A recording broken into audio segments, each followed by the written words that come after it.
So, చాలా దూరం నుంచి మేము సెల్ఫీ దిగడానికి వచ్చామని చెప్పారు. ప్రశాంత్ వాళ్ళ ఇంటి దగ్గర కనిపించారు వీళ్ళు. సో, ఒకసారి వీళ్ళతోని మాట్లాడదాం. ఎక్కడి నుంచి వచ్చారండి? మేడ్చల్ నుంచి వచ్చామండి. సో, ఏంటి ఎలా అనిపిస్తుంది గెలిచినందుకు ప్రశాంత్? ప్రశాంత్ గెలిచినందుకు ఆనందంగానే ఉంది కానీ వాళ్ళు ఫ్యాన్స్ చేసి హడావిడి మొత్తము ప్రజలకు నష్టం కలిగించే విధంగా ఉందండి. రోడ్లపైన అంతా చిల్లర చిల్లర చేయడం అది నచ్చలేదు నాకు. మళ్ళీ ఒకటి ఇక్కడికి మేడ్చల్ నుంచి వెతుక్కుంటూ వస్తే ఇల్లు దొరికింది ఆయనది. ఇల్లు దొరికిన తర్వాత అక్కడికి పోయి ఆయనతో ఫోటో దిగుదామన్నా ఆ ఛాన్స్ ఇవ్వట్లేదు. అప్పుడున్న ప్రశాంత్ వేరు, ఇప్పుడున్న ప్రశాంత్ వేరు. ఇప్పుడు ప్రశాంత్ ఒకప్పుడు మన ఓటింగ్స్ కోసము బతిలాడు అడుకునేవాడు. అలాంటిది ఇప్పుడు సారు పడుకున్నాడు అది అన్నట్టు గేట్ బయటకు తోసేస్తారు వాళ్ళు. ఇది చాలా బాధాకరమైన విషయం అండి ఇది. ఓకే. సో, ఇప్పుడు ఫోటో దిగారా లేదా ఫైనల్లీ? దిగాను కాకపోతే వాళ్ళు ఫోటో తీసే బ్లర్ వచ్చిందండి. దిగి వేస్ట్ కదండి. అలా అయింది. అండ్ బయటికొచ్చి అసలు ప్రజలతో మాట్లాడడానికి కూడా ఇష్టపడలే. అసలు కిందకి కూడా రాలేదు. అండ్ ఫ్యాన్స్ కూడా పాపం ఈ టైం వరకు కూడా చాలామంది వెయిట్ చేస్తున్నారు కదా బయట. వాళ్ళ గురించి ఏమంటారు? వాళ్ళ కోసం నేను చెప్పలేను కానీ నా కోసం నేను చెప్తానండి. అయితే చాలా యాటిట్యూడ్ పెరిగిందండి ఆయనకి, ప్రశాంత్కి.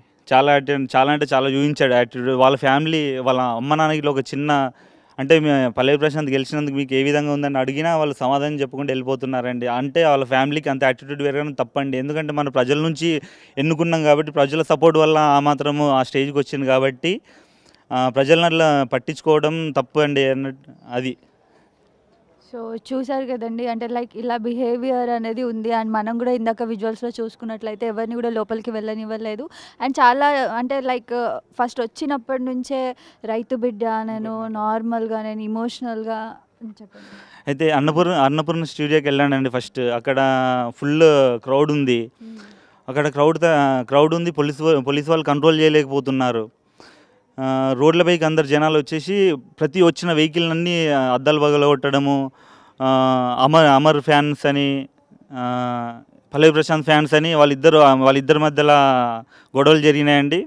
ఆ గొడవలు రోడ్లపైకి వచ్చేసి వెహికల్ మీద దాడి చేయడము, అలా ఆర్టీసీ బస్సులకు నష్టం కలిగించారండి. చాలా ఇది బాధాకరమైన విషయము. దీనికి నేను ఖండిస్తున్నానండి. దీనికి కావాల్సిన ప్రొటెక్షన్ ప్రభుత్వం ఇవ్వాలి. లేదా పల్లవి ప్రశాంత్ ఏంటంటే జనాలకు కనిపించకుండా దాచుకోవడం వల్ల ఈ అడవిడి అనేది పెరుగుతుందండి. మెయిన్ అది. ఆయన జనాలకు వచ్చి పబ్లిక్తో మాట్లాడినట్టయితే ఇంత క్రౌడ్ ఉండదండి అన్నట్టు నా ఉద్దేశం. సో, ఎగ్జాక్ట్లీ కరెక్టే చెప్తున్నారు పల్లవి ప్రశాంత్ గారు. అంటే లైక్ అక్కడి నుంచి అన్నపూర్ణ స్టూడియోస్ నుంచి వెళ్ళగానే మళ్ళీ ఇక్కడ ఒక అపార్ట్మెంట్లోకి వచ్చి పైనుండి అసలు ఎవరితో కలవకుండా మాట్లాడకుండా ఉండడం చాలా బాధాకరమైన విషయం. అండ్ మనం చూసుకున్నట్లయితే ఇదివరకు మనం ఒక పల్లవి ప్రశాంత్ని చూసాము. ఏంటంటే ప్రతిదానికి బతిమాలుకొని ఒక ఇమోషనల్ అసలు ఎంత అమాయకుడు ఎంత జెన్యూన్ అనే సిచ్యువేషన్ నుంచి ఈరోజు ఒక రేంజ్లోకి ఎదిగిపోయారనే చెప్పాలి మనం. ఎందుకంటే ఇప్పుడు ఒక ఫోటో దిగాలన్నా కానీ ఒక నలుగురు బాడీ గార్డ్స్ని దాటి గేట్ దగ్గర అక్కడి నుంచి పంపించాక మళ్ళీ మెట్ల దగ్గర మళ్ళీ అక్కడి నుంచి పైన మళ్ళీ అక్కడి నుంచి అక్కడ అది కూడా ఫోటో కూడా వాళ్ళే తీస్తున్నారు. మన రైట్స్ కూడా లేవు మనకు సెల్ఫీ దిగడానికి. వాళ్ళు మన ఫోన్ తీసుకొని ఫోటో తీస్తున్నారు. అలాంటి సిచ్యువేషన్కి వచ్చేసింది.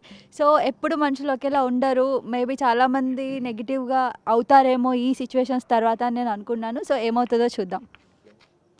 సో, చాలా దూరం నుంచి మేము సెల్ఫీ దిగడానికి వచ్చామని చెప్పారు. ప్రశాంత్ వాళ్ళ ఇంటి దగ్గర కనిపించారు వీళ్ళు. సో, ఒకసారి వీళ్ళతో మాట్లాడదాం.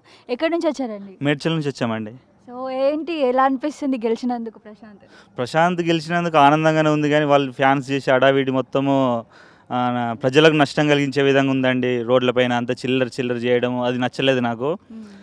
మళ్ళీ ఒకటి ఇక్కడికి మేడ్చల్ నుంచి వెతుక్కుంటూ వస్తే ఇల్లు దొరికింది ఆయనది. ఇల్లు దొరికిన తర్వాత అక్కడికి పోయి ఆయనతో ఫోటో దిగుదామన్నా ఆ ఛాన్స్ ఇవ్వట్లేదు. అప్పుడున్న ప్రశాంత్ వేరు, ఇప్పుడున్న ప్రశాంత్ వేరు. ఇప్పుడు ప్రశాంత్ ఒకప్పుడు మన ఓటింగ్స్ కోసము బతిలాడు అడుకునేవాడు. అలాంటిది ఇప్పుడు సారు పడుకున్నాడు అది అన్నట్టు గేట్ బయటకు తోసేస్తారు వాళ్ళు. ఇది చాలా బాధాకరమైన విషయం అండి ఇది. ఓకే. సో, ఇప్పుడు ఫోటో దిగారా లేదా ఫైనల్లీ? దిగాను కాకపోతే వాళ్ళు ఫోటో తీసే బ్లర్ వచ్చిందండి. దిగి వేస్ట్ కదండి. అలా అయింది. అండ్ బయటికొచ్చి అసలు ప్రజలతో మాట్లాడడానికి కూడా ఇష్టపడలే. అసలు కిందకి కూడా రాలేదు. అండ్ ఫ్యాన్స్ కూడా పాపం ఈ టైం వరకు కూడా చాలామంది వెయిట్ చేస్తున్నారు కదా బయట. వాళ్ళ గురించి ఏమంటారు? వాళ్ళ కోసం నేను చెప్పలేను కానీ నా కోసం నేను చెప్తానండి. అయితే చాలా యాటిట్యూడ్ పెరిగిందండి ఆయనకి, ప్రశాంత్కి. చాలా అంటే చాలా చూపించాడు యాటిట్యూడ్. వాళ్ళ ఫ్యామిలీ, వాళ్ళ అమ్మ నాన్నకి ఒక చిన్న అంటే పల్లవి ప్రశాంత్ గెలిచినందుకు మీకు ఏ విధంగా ఉందని అడిగినా వాళ్ళు సమాధానం చెప్పుకుంటూ వెళ్ళిపోతున్నారండి. అంటే వాళ్ళ ఫ్యామిలీకి అంత యాటిట్యూడ్ పెరగడం తప్పండి. ఎందుకంటే మన ప్రజల నుంచి ఎన్నుకున్నాం కాబట్టి ప్రజల సపోర్ట్ వల్ల ఆ మాత్రము ఆ స్టేజ్కి వచ్చింది కాబట్టి ప్రజలను అట్లా పట్టించుకోవడం తప్పు అండి అన్నట్టు అది. సో చూసారు కదండి. అంటే లైక్ ఇలా బిహేవియర్ అనేది ఉంది. అండ్ మనం కూడా ఇందాక విజువల్స్‌లో చూసుకున్నట్లయితే ఎవరిని కూడా లోపలికి వెళ్ళనివ్వలేదు. అండ్ చాలా అంటే లైక్ ఫస్ట్ వచ్చినప్పటి నుంచే రైతు బిడ్డ నేను నార్మల్‌గా నేను ఎమోషనల్‌గా చెప్పండి. అయితే అన్నపూర్ణ స్టూడియోకి వెళ్ళానండి ఫస్ట్. అక్కడ ఫుల్ క్రౌడ్ ఉంది. అక్కడ క్రౌడ్ ఉంది. పోలీస్ వాళ్ళు కంట్రోల్ చేయలేకపోతున్నారు. రోడ్లపైకి అందరు జనాలు వచ్చేసి ప్రతి వచ్చిన వెహికల్ అన్నీ అద్దాలు పగలగొట్టడము. అమర్ ఫ్యాన్స్ అని పల్లవి ప్రశాంత్ ఫ్యాన్స్ అని వాళ్ళిద్దరి మధ్యలో గొడవలు జరిగినాయండి. ఆ గొడవలు రోడ్లపైకి వచ్చేసి వెహికల్ మీద దాడి చేయడము, అలా ఆర్టీసీ బస్సులకు నష్టం కలిగించారండి. చాలా ఇది బాధాకరమైన విషయము. దీనికి నేను ఖండిస్తున్నానండి. దీనికి కావాల్సిన ప్రొటెక్షన్ ప్రభుత్వం ఇవ్వాలి. లేదా పల్లవి ప్రశాంత్ ఏంటంటే జనాలకు కనిపించకుండా దాచుకోవడం వల్ల ఈ అడవిడి అనేది పెరుగుతుందండి. మెయిన్ అది. ఆయన జనాలలోకి వచ్చి పబ్లిక్తో మాట్లాడినట్టయితే ఇంత క్రౌడ్ ఉండదండి అన్నట్టు నా ఉద్దేశం. ఓకే. సో ఎగ్జాక్ట్లీ కరెక్టే చెప్తున్నారు.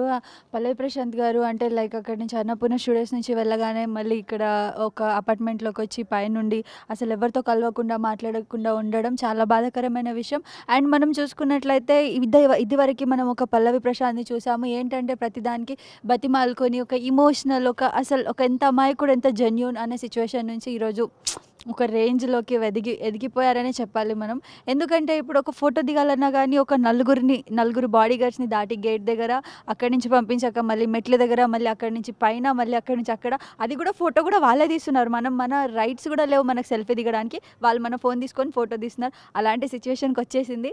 సో ఎప్పుడు మనుషులు ఒకేలా ఉండరు. మేబీ చాలామంది నెగిటివ్గా అవుతారేమో ఈ సిచ్యువేషన్స్ తర్వాత అని నేను అనుకున్నాను. సో ఏమవుతుందో చూద్దాం. చెప్పు అదే. సో చెప్పండి, మీరు కూడా చాలా లాంగ్ నుంచి వచ్చానని చెప్పారు కదా. నేను వికారాబాద్ నుంచి వచ్చానక్క. ఓకే. వికారాబాద్ నుంచి అన్న కోసము నిన్న సాయంత్రం 4 గంటలకి మా ఊరు నుంచి బయలుదేరినాం. వికారాబాద్ అన్నపూర్ణ స్టూడియోకి వచ్చేసరికి సాయంత్రం 6 గంటలకు చేరుకున్నాం అక్కడికి. ఇక అన్నని కలుద్దామని రాత్రి 11 గంటల వరకు దాదాపు వెయిట్ చేసినాం. కాకపోతే ఆయనను వేరే గేట్లో నుంచి బయటకు పంపించడం జరిగింది. దాంతో మేము ఆయనని మిస్ అయ్యాం. ఇక మన బిగ్ బాస్ హౌస్లో వేరే కంటెస్టెంట్ ప్రిన్స్ యావర్ని మేము చూసి ఆయనతో పాటు వెళ్ళి ఆయనను కలవడం జరిగింది. ఇక మన పల్లవి ప్రశాంత్ అన్న ఎక్కడికి వెళ్ళారని చెప్పేసి మేము వెతుకుతూ అన్న వచ్చిన ప్లేస్కి అయితే రావడం జరిగింది. కాకపోతే ఇక్కడ ఉన్న సిచ్యువేషన్ ఏంటంటే అన్న కలుస్తానని చెప్తున్నా కూడా ఆయనకు ఉన్నటువంటి బాడీ గార్డ్స్ మాత్రం లోపలికి వెళ్ళడానికి అనుమతించడం లేదు. అలాగే ఎవరినైనా సరే గేట్ బయటనే ఇలా నిలబెట్టడం జరుగుతుంది. ఒకప్పుడు ప్రజలు ఆయనను ఓట్లు వేసి గెలిపిస్తేనే ఈరోజు ఆయన ఆ స్థాయిలో ఉన్నాడు. అది ఒకసారి గుర్తుంచుకోవాలని చెప్పేసి నేను ఈ సందర్భంగా తెలియజేస్తున్నాను. అదేవిధంగా ఈరోజు అన్నపూర్ణ స్టూడియో జూబ్లీస్ రోడ్ నెంబర్ 5 మెట్రో స్టేషన్ దగ్గర బస్సులు అక్రమంగా అమర్దీప్ ఫ్యాన్స్ అని చెప్పేసి పల్లవి ప్రశాంత్ ఫ్యాన్స్ అని చెప్పేసి ఎక్సెట్రా ఫ్యాన్స్ అని చెప్పేసి బస్సుల అద్దాలను ధ్వంసం చేయడం జరిగింది. ఇందులో భాగంగా చాలా మంది ఆర్టీసీ డ్రైవర్లకు కావచ్చు, కండక్టర్లకు కావచ్చు తీవ్రంగా గాయాల పాలయ్యారు. వారు ప్రభుత్వ ఆసుపత్రిలో చేరాలన్నా కూడా వెళ్ళలేని పరిస్థితిలో వారు ఉన్నారు. అందులో ముఖ్యంగా మహిళలు, యువత కూడా ఆ బస్సులలో ప్రయాణించే సమయంలో వీళ్ళు అంతా ప్రవర్తన అనేది చాలా బాగలేదు. ఎంతో నీచంగా ఒక మహిళలు ఉన్నా కూడా వీళ్ళు లెక్క చేయకుండా ఆ బస్సుల అద్దాలు ధ్వంసం చేయడం కానీ, రాళ్ళు తీసుకొని కొట్టడం కానీ, అమర్దీప్ కారు పైన దాడి చేయడం కానీ ఇలాంటి ప్రవర్తన అనేది మానుకోవాలి. ఎందుకంటే మనం కూడా మనుషులమే కాబట్టి ఇతరుల బాధలు ఎవరికి ఏ సమయంలో ఎలా ఉంటారో మనకు తెలియదు. అదే సమయంలో ఒక అంబులెన్స్ వచ్చిందంటే అందులో ఒక పేషెంట్ ఎమర్జెన్సీ ఉంటే కూడా వీళ్ళు ఇదే సిచ్యువేషన్ని అక్కడ క్రియేట్ చేస్తే ప్రాణాలు కోల్పోయేటటువంటి అవకాశం కూడా మనకు ఉంటుంది. కాబట్టి దీన్ని అందరూ గుర్తుంచుకోవాలి. ముఖ్యంగా అమర్దీప్ కావచ్చు, పల్లవి ప్రశాంత్ ఎక్సెట్రా ఎవరైనా మనకు సంబంధం లేదు. ఈరోజు ఆడియన్స్ అందరూ కష్టపడి ఓట్లేసి గెలిపిస్తేనే పల్లవి ప్రశాంత్ అక్కడ ఉన్నాడు. ఒక 10 మందిని బాడీగార్డ్స్ని పెట్టుకొని ఆయన ఆయన చేస్తుండా ఎవరు చేస్తుండ్రా అనేది మాకు కూడా ఇంకా పూర్తిగా వివరాలు అయితే రాలేదు.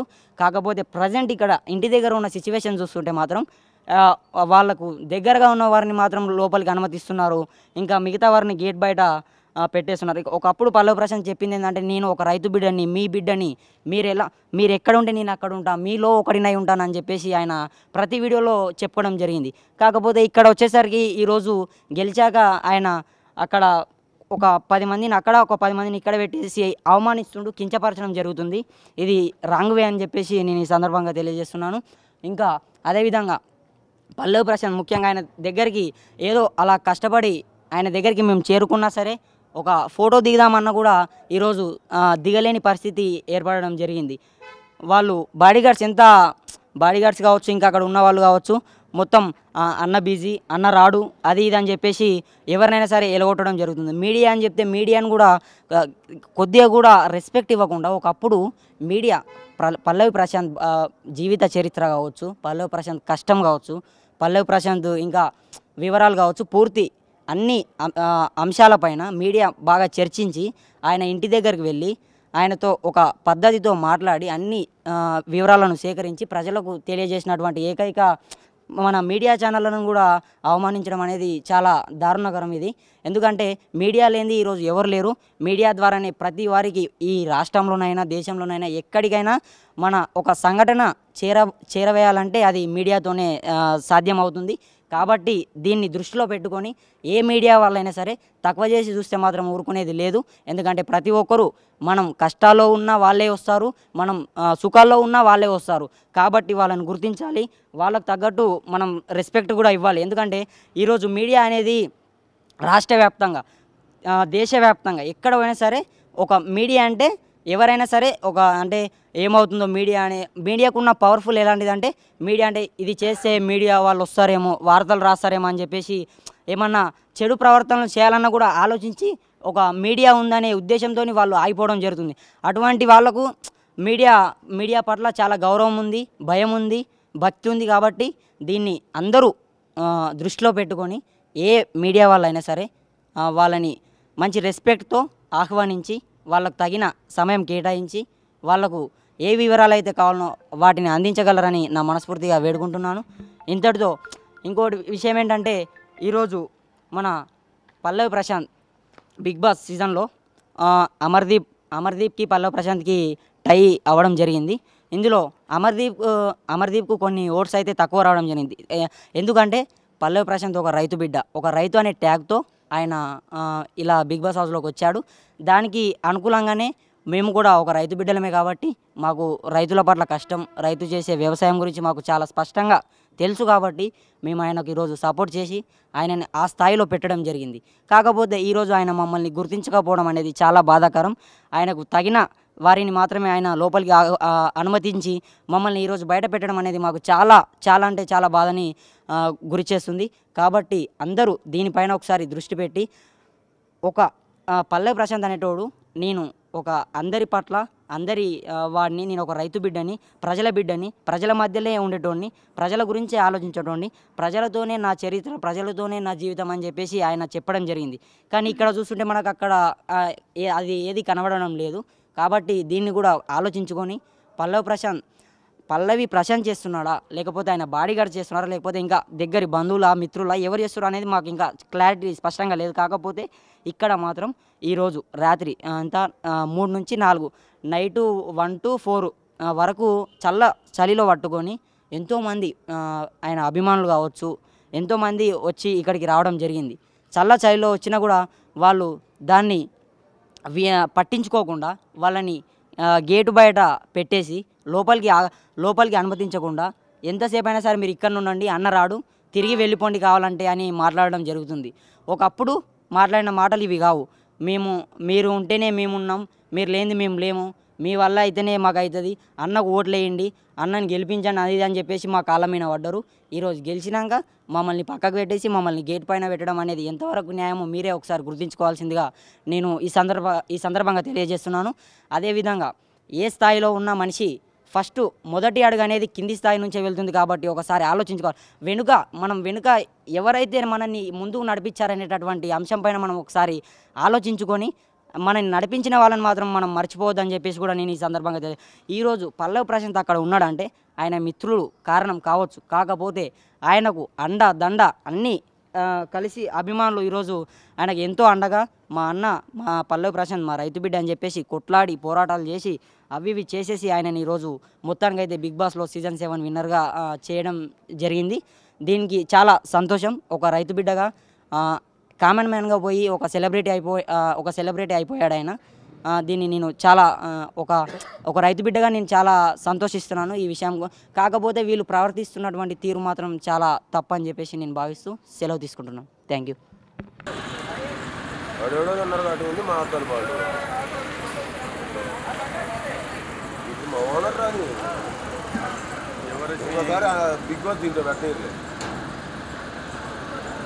జనాల మాట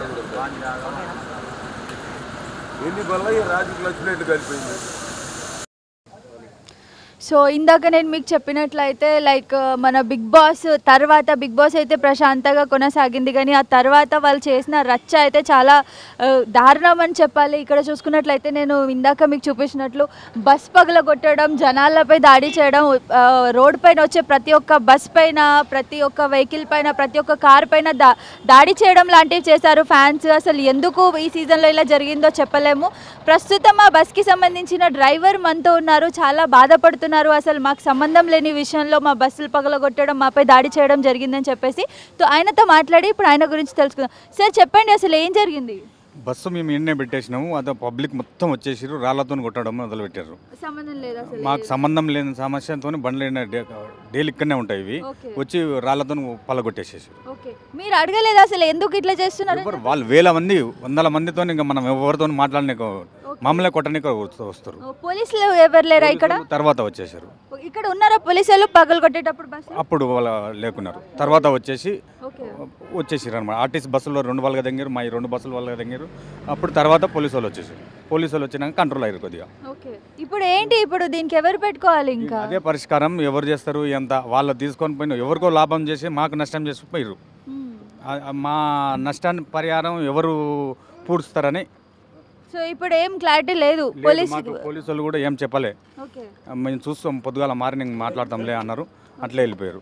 ఇప్పుడు ఏంటి పోలీసులకి అంటే కంప్లైంట్ ఏమైనా ఇవ్వడం జరిగిందా? ఇప్పుడు కంప్లైంట్ ఇవ్వడానికి మా ఓనర్ వచ్చేస్తుండు, కంప్లైంట్ అవుతుండు. ఎన్ని బస్సులు పగలగొట్టారు మొత్తం? మా 2 ఆర్టీసీ బస్సులు 2, 4 బండ్లు మొత్తం. అసలు ఇక్కడ నించోనున్న బస్సు వచ్చి ఇక్కడ పగలగొట్టారు. నిన్న బండి ఇన్నే పార్కింగ్ ఉంటుంది, పెట్రోల్ పంప్ ఉంది, కంటిన్యూ ఇక్కడనే పెడతాం, ఇక్కడికి వచ్చి వాళ్ళకి అదేంగేసి. సో జనాలకైతే ఏం హాని అవ్వలేదు? ఏం కావాలి, ఏసీ తాలూకా లోపల ఉన్నారు. ఇక మామూలునే వద్దన అంటే మామూలుగా కొట్టనికి వచ్చేసారు రాళ్ళు తీసుకొని. సో చూసారు కదండి, డ్రైవర్ చెప్పారు ఎంత బాధాకరమైన విషయం. అసలు వాళ్ళకి సంబంధం లేకుండా బస్సు ఇక్కడే ఉంది, అయినా వచ్చి పగలగొట్టారని చెప్పారు. అండ్ రోడ్ పైన వెళ్తున్న బస్సులను కూడా వాళ్ళు పగలగొట్టడం జరిగింది. నేను ఇప్పుడు మళ్ళీ మీకు ఆ బస్సులని అండ్ అక్కడ ఉన్న ఆ రాళ్ళని అవన్నీ కూడా చూపించడానికి ప్రయత్నిస్తాను. అక్కడ చూపిద్దాం.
సబ్స్క్రైబ్ చేయండి. Please do subscribe to Please like, share and subscribe to top Telugu TV. Top Telugu TV. Top Telugu TV.